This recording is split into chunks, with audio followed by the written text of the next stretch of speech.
Hey members, this is your SAA President Roni, and I'm here to talk to you about a very, very important message.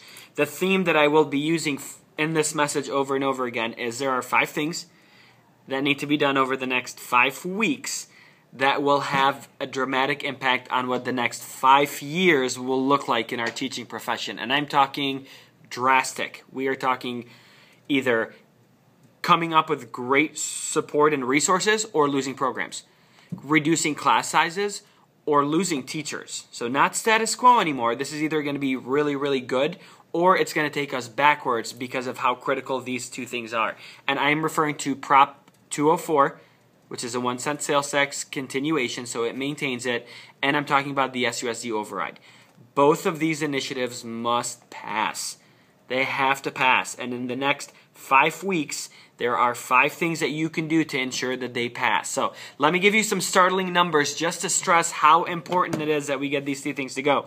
First of all, let's talk about the override. So if this override passes, what that will do is that will bring up our total funding to almost $20 million, which adds about a $3.2 million in our budget capacity. What can we do with that?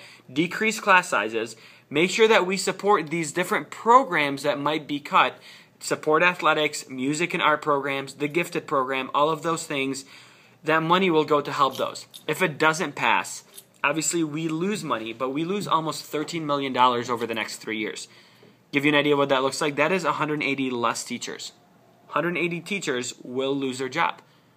Think about what that does to class size. Think about what that does to workload, stress level, and most importantly, think about what that does to quality education. By the way, if these cuts happen, Common Core won't stop. We will only get more and more and more and more and more layers sent to us by the crazy people at the state and the federal level. So it's really important that the SUSD override passes. Second thing that must pass also, so these 2 need to be married to each other. This is not a one or another. Both have to happen. Is Prop 204. What Prop 204 does is it's a 1 cent sales tax that was Prop 100 a few years ago. But Prop 100 didn't work the same way Prop 204 does. Prop 100 said 1 cent sales tax goes towards public service. So it went to the state. The state decided how that money was going to be split up between public education, public safety, public health, so on. Prop 204 is really specific. It was created by public education lovers like us that says 80% of all the revenue that comes in from the sales tax must go to public education. It cannot even go to the state for any sort of negotiation or lobbying or any earmarking. It has to go to specific needs in education. So numbers, here's what Prop 204 will do. It will bring in almost $15 million to our budget. Think about what that will do in terms of more class size, quality education, quality professional development that we need for the Common Core and to get our kids ready for the PARCC test. That's really the big focus of Prop 204 is to tie it in to those things.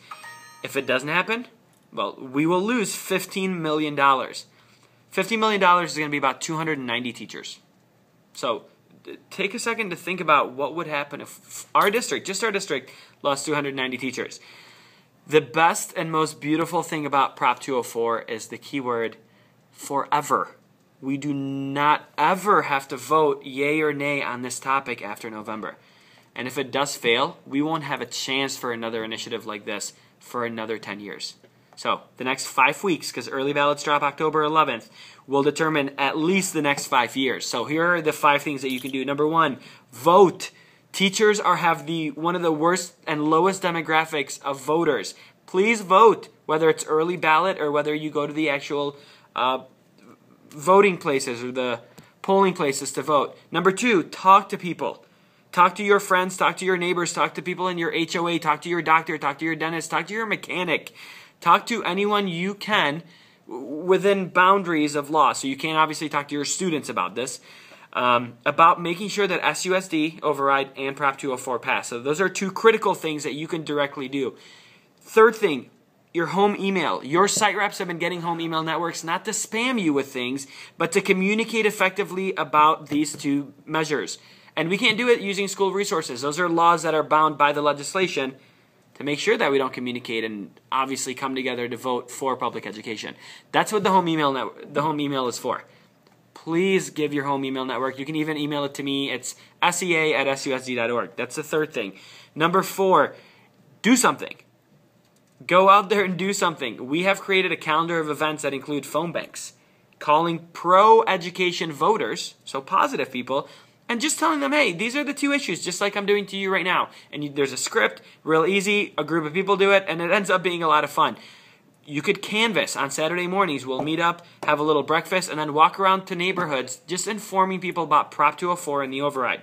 Remember, this is not a political party issue. This is bipartisan. It's not a D for Democrat or R for Republican. This is specifically, yes, I support public education, so yes on override and 204, or no, I don't support public education, so it's no on override and no on the 204. That's typically what it comes down to. We're also going to do a little intersection square dance, and you'll hear more about that. The 5th thing you can do is your site reps at your school, they were given window markers. For those of you around Prop 100, you remember this a few years ago. And they are going to be standing out there in the mornings, so as you're even driving to school, they're going to ask if it's okay that they write on your windshield. And we're going to write yes on override and yes on 204. So it's going to be kind of supporting both efforts because we want to make sure that everyone, regardless of where you are in the state, knows that the override and 204 are married to each other and they both have to pass. So those are the 5 things we can do in the next 5 weeks that will determine the next 5 years. Now, with saying that, I spoke with Dr. Peterson also because I said, hey, we want our teachers on board and we need to make sure that we tell them that there's a financial benefit for them to going out there and making sure these things happen. And he said, you know what, there is. Those teachers, all these teachers, if these pass, everyone who qualified will get horizontal move. Also, with the rest of that, that's when we'll have to get into the nitty-gritty of the numbers, but his goal, which ties into ours as our SEA, is to get people as caught up as much as possible, where they see a substantial increase in their pay, not a raise, but an increase in their pay as it should have been before all these cuts were made. Let's do the right thing. Let's go out there and actually work for it. Your site rep has a lot of information, or if you go to www.scottsdalesea.com, there's a political action button to the right. You click on that. It will also have information on the 2 ballots. It will have a calendar of our events that are coming up so you can join us. And it will also have the email address of our Political Action Committee chair, who is going to be able to, who's really doing a lot of the organizing. So please do the right thing. Please do what's right for you, for your students, for education. The next 5 weeks will determine the next 5 years, so make sure that you do those 5 things. I hope you guys are having a great day, and I hope to see most of you at the social on Friday. Thank you.